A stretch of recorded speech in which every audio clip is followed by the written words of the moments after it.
Most important चीज़ ये समझने वाली है कि हम डरे क्यों हैं। क्योंकि मीडिया ने हमको डरा दिया इस वजह से हम डरे हुए हैं, या सब डरे हुए हैं इसलिए हम डरे हुए हैं, या कोई रीजन है हमारे डरने के पीछे।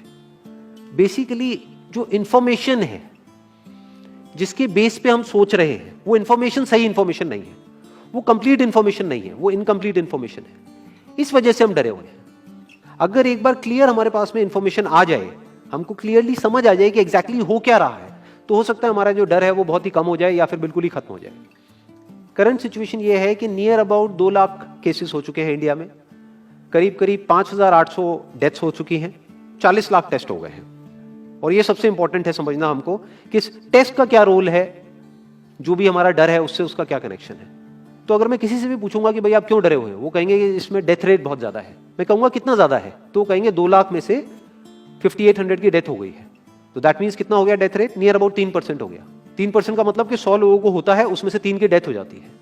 क्या ये सच है? पहले इसको समझने की कोशिश करते हैं कि 3% ये कितना है।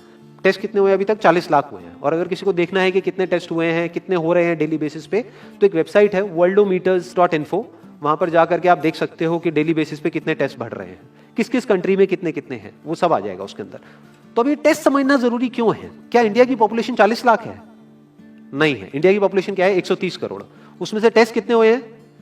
40 lakh, which is not even 1%। 1% भी देखे तो 1 करोड़ 30 लाख होता है। तो 40 लाख टेस्ट हुए, जिसमें से केसेस कितने डिटेक्ट हुए? Near about 2 lakh. ये बिल्कुल ऐसा है जैसे मान लो कि अगर मैं आपसे पूछता हूं कि दिल्ली में रोड्स के ऊपर कितने एक्सीडेंट होते हैं, तो आप क्या कहोगे? आप कहोगे भाई मुझे नहीं पता। तो मैं कहूंगा पता करो, लेट्स फाइंड इट आउट कि भाई कितने एक्सीडेंट होते हैं। तो हमने क्या किया, 10 अलग अलग पॉइंट पे 10 सीसीटीवी कैमरास लगा दिए और उन सीसीटीवी कैमरास में कैप्चर करना शुरू कर दिया कि कितने एक्सीडेंट्स हो रहे हैं इन 10 अलग अलग पॉइंट्स पे। तो उसके बाद में मैंने 1 महीने बाद आपसे पूछा कि हाँ भाई दिल्ली में कितने एक्सीडेंट्स होते हैं, तो आप कह रहे हो दिल्ली के 10 एक्सीडेंट होते हैं। तो मैं कहूंगा आपको कैसे पता? आप कहोगे भाई हमने कैमरास लगाया, उसमें कैप्चर हुआ है, हमारे पास में प्रूफ है। तो मैंने कहा लेकिन क्या 10 ही जगह है जहां पे वो कैमरास लग सकते हैं? दिल्ली में ऐसी कितनी जगहें हैं जहां पे कि कैमरास लग सकते हैं, लगने चाहिए अगर एक्चुअल में हमको डिटेक्ट करना है। तो सिर्फ ये नहीं ना कि उस 10 के बेस पे हम बोले कि भाई 10 एक्सीडेंट हो रहे हैं, क्योंकि दिल्ली में एक्चुअल में तो हजारों एक्सीडेंट्स हो रहे हैं डेली के। तो ये सारी हमारी कैलकुलेशंस ही गलत हो गई। इसलिए इसमें टेस्टिंग का बहुत बड़ा रोल है। मीडिया में जहां पर भी आ रहा है वहां पर डेली ये आ रहा है कि अच्छा कुछ दिन पहले तक 5,000 केसेस आ रहे थे, अब 6,000 केसेस बढ़ गए हैं, अब 7,000 केसेस हो गए हैं, 8,000 केसेस हो गए हैं। बट कोई ये नहीं देख रहा कि उसके साथ साथ में टेस्ट भी बढ़ रहे हैं।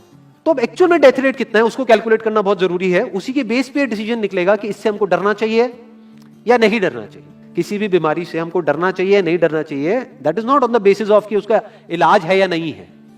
क्योंकि इलाज तो अभी तक सर्दी जुकाम का भी नहीं है, सर्दी जुकाम की भी कोई वैक्सीन नहीं है। क्या हम उससे डरते हैं? नहीं डरते हैं। क्यों? क्योंकि ज्यादा लोग नहीं मरते हैं। तो सबसे पहले डेथ रेट कैलकुलेट करते हैं कि एग्जैक्टली कितना है। कितने टेस्ट हुए? 40 लाख टेस्ट हुए, उसमें से 2 लाख लोगों को हुआ, तो नियर अबाउट एवरेज कितनी आई? 5% की। अगर यही हमने 4 करोड़ टेस्ट करे होते तो कितने डिटेक्ट हो गए होते? अब तक 20 लाख हो जाते। 40 करोड़ करे होते तो कितने हो जाते? 2 करोड़ हो जाते। टोटल अगर कर लिए होते हमने टेस्ट 130 करोड़ का, तो कितना नंबर निकल करके आ जाता? Near about 5 crore. इसका मतलब 5 करोड़ लोगों को या तो आज की डेट में है या हो चुका है। और एक और मजे की बात यह है कि कोरोना में ऐसा नहीं है कि जिसको भी होता है उन सबके सिम्टम्स आते हैं। 80% से ज्यादा जो केसेस होते हैं वो असिम्टोमेटिक होते हैं, उनमें कोई सिम्टम्स नहीं आते हैं। यानी अगर मुझे हो गया है और मैं ठीक भी हो गया हूं तो मुझे पता तक नहीं है। वो तब मुझे पता लगेगा अगर मैं अपने टेस्ट कराऊंगा जिसको एंटीबॉडी टेस्ट बोलते हैं, और मेरी बॉडी में एंटीबॉडीज मिलेंगी, तब मैं कह सकता हूं कि हाँ मेरे को था और वो ठीक हो गया है। तो अभी अगर हम बेसिक सी कैलकुलेशन करें तो 5 करोड़ निकल करके आ रहा है नंबर। उसमें से डेथ कितनी हुई है? 5,800। तो 5 करोड़ में से 5,800 डेथ हुई है। पहले तो इसको कैलकुलेशन को हमको ठीक करना है। डेथ को अंडर रिपोर्ट करने का कोई तरीका नहीं है, बल्कि ओवर रिपोर्ट किया जा सकता है। ओवर रिपोर्ट कैसे? फॉर एग्जांपल आपकी बॉडी में टेस्ट हुआ, आपकी बॉडी में मिला कोरोना वायरस, लेकिन आपके अंदर पहले ही बहुत सारी प्रॉब्लम्स चली रही थी, तब भी आपकी किसी ना किसी वजह से डेथ होने ही वाली थी। बट क्योंकि ये कोरोना आया आपकी बॉडी में, इस वजह से आपकी डेथ हो गई, तो ये ट्रिगर कर गया। तो ये जो 5800 का नंबर है, ये इससे कम तो हो सकता है, इससे ज्यादा होने के चांसेस बहुत कम है। बट एक बार को हम मान लेते हैं कि इतना ही है नंबर, ना कम है ना ज्यादा है, तो कितनी परसेंटेज निकल करके आई? 5 करोड़ में से अगर 5800 डेथ्स हुई हैं तो क्या परसेंटेज निकल करके आई? Near about 0.01%।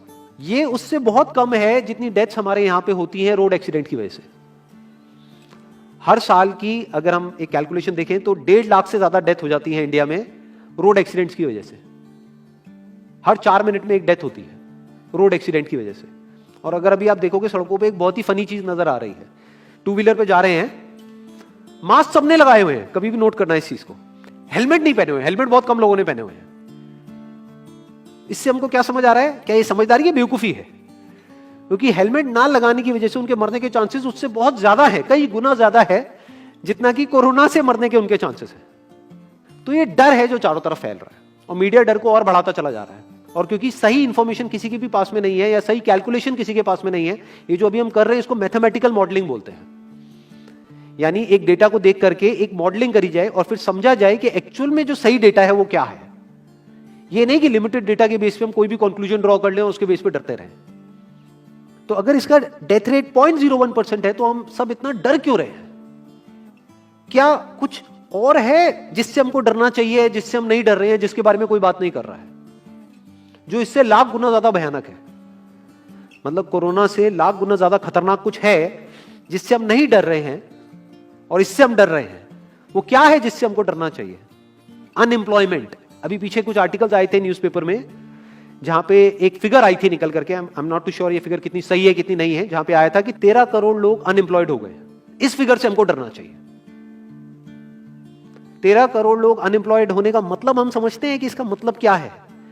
इसका मतलब ये, अगर इकोनॉमी पॉइंट ऑफ व्यू से देखोगे, कि ये जो 13 करोड़ लोग हैं ये अपने जो खर्चे हैं वो बहुत ही लिमिट में कर देंगे। जिस बंदे की नौकरी चली गई है, क्या वो जाकर के मार्केट में नए कपड़े खरीदेगा?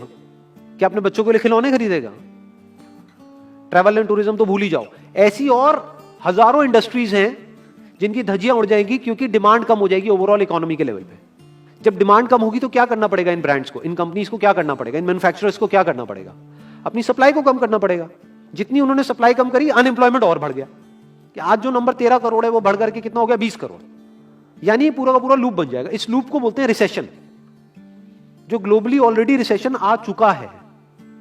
और अगर यही रिसेशन और डीप होता चला जाए तो उसको बोलते हैं डिप्रेशन, जहां से एक इकोनॉमी को बाहर आने में 5 से 10 साल लगते हैं। तो इकोनॉमी का पहले ही बुरा हाल था, प्लस इस कोरोना की वजह से और बुरा हाल हो गया है, प्लस जो रहा सहा हमारा जो अपना डर है वो सिचुएशन को और खराब करता चला जा रहा है। और इस डर को हर कोई बढ़ा रहा है, कोई भी कम करने का काम नहीं कर रहा है।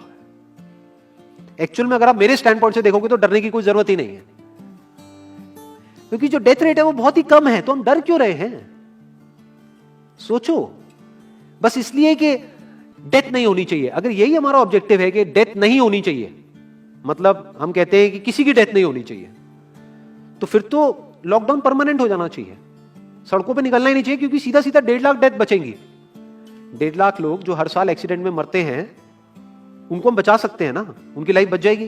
परमानेंट कर दो लॉकडाउन को। कैसा है आइडिया? ये बिल्कुल ऐसा है जैसे मैंने एक आदमी की एक कहानी सुनी थी। उसके घर में एक चूहा घुस गया, तो उस चूहे को उसने पकड़ने की बड़ी कोशिश करी, लेकिन वो चूहे को नहीं पकड़ पाया। तो एंड में उसने क्या किया? घर पे आग लगा दी, अपने घर में आग लगा दी। उसके बाद भी चूहा तो बच करके निकल गया, घर चला गया, घर जल गया। यही हालत है इसकी, कोरोना की।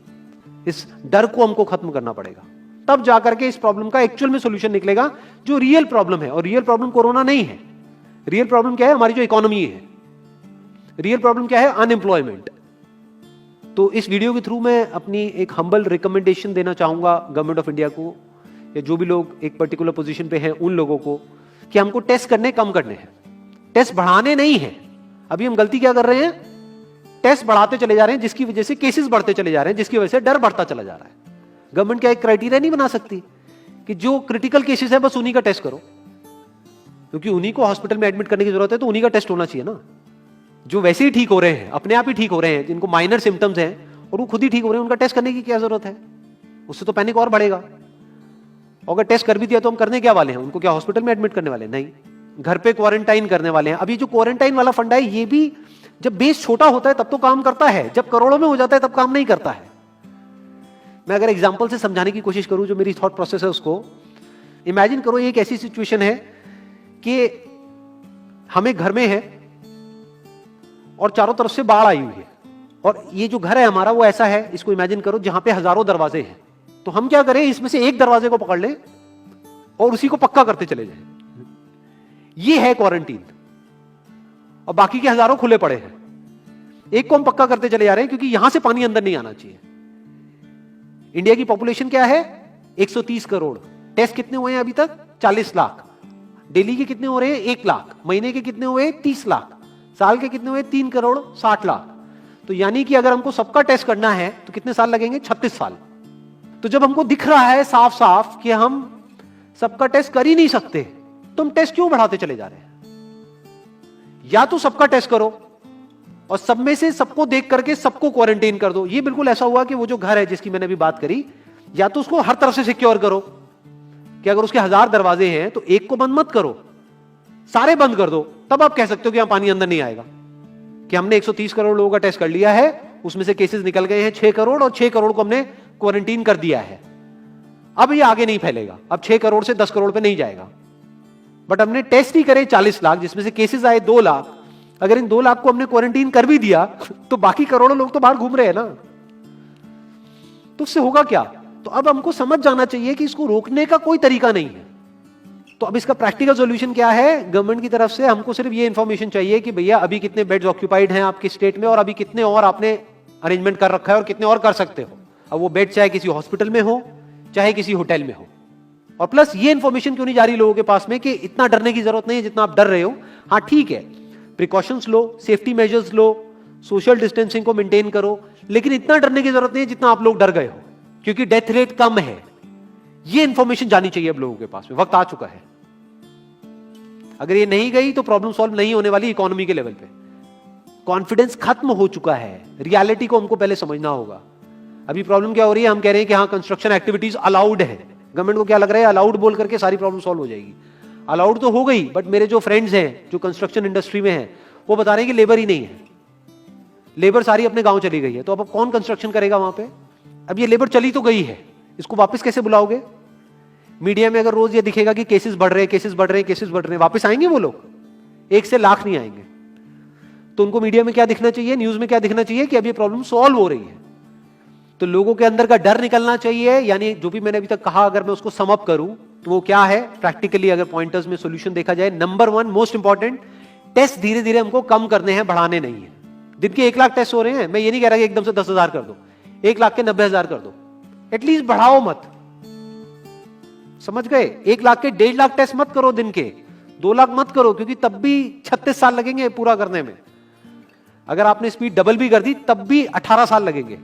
18 साल तक तो पता नहीं ये बीमारी कहां होगी, किसी को याद तक नहीं होगा। तो करना क्या है गवर्नमेंट को? अगर थोड़ा सा सेंसिबली चले कि टेस्ट को धीरे धीरे कम करते चले जाओ, यानी 1 लाख से 90,000 कर दो, फिर कुछ दिन बाद 80,000 कर दो, फिर 70,000 कर दो। इसकी वजह से क्या होगा? मीडिया में केसेस कम होते हुए दिखेंगे, अखबारों में केसेस कम होते हुए दिखेंगे, हर जगह पे जहां पे अभी आ रहा है कि अभी तक की सबसे बड़ी फिगर, आज तक के सबसे ज्यादा केसेस, वो सब धीरे धीरे कम हो जाएंगे। कम मीडिया में पैनिक फैलेगा, कम पैनिक फैलेगा लोगों में, धीरे धीरे लोग बाहर निकलना शुरू होंगे, जो अभी नीड ऑफ द आवर है। धीरे धीरे लोग बाहर निकलेंगे, धीरे धीरे डिमांड बढ़ेगी, धीरे धीरे लोगों में कॉन्फिडेंस आएगा, धीरे धीरे लोग जो गांव चले गए हैं वो वापस आएंगे। एक्चुअल में काम शुरू होगा, ऑन पेपर नहीं कि काम शुरू हो गया है, एक्चुअल में लोगों का काम शुरू होगा, लोगों का काम शुरू होगा, इकोनॉमी शुरू होगी। बिल्कुल ऐसा है जैसे 2 महीने के लिए आप किसी गाड़ी को बंद करके कहीं पे रख दोगे राज में, तो क्या होगा? बैटरी डाउन हो जाएगी। उस वक्त क्या करना पड़ेगा? उसको धक्का मारना पड़ेगा। तो अभी उस धक्के की जरूरत है, जंप स्टार्ट की जरूरत है। अब जो टाइम है वो डरने का नहीं है, इस डर को खत्म करने का है। क्योंकि कोरोना ने जितने लोगों को नहीं मारा, ये डर मारने वाला है असलियत में। तो अब इस डर को खत्म करने का टाइम आ गया है। अब हम सबको मिलकर के दिमाग ये लगाना है, ये नहीं कि डर को कैसे बढ़ाएं, बल्कि दिमाग ये लगाना है कि डर को कैसे कम करें या खत्म करें, और लोगों के कॉन्फिडेंस को कैसे वापस से लेकर के आए।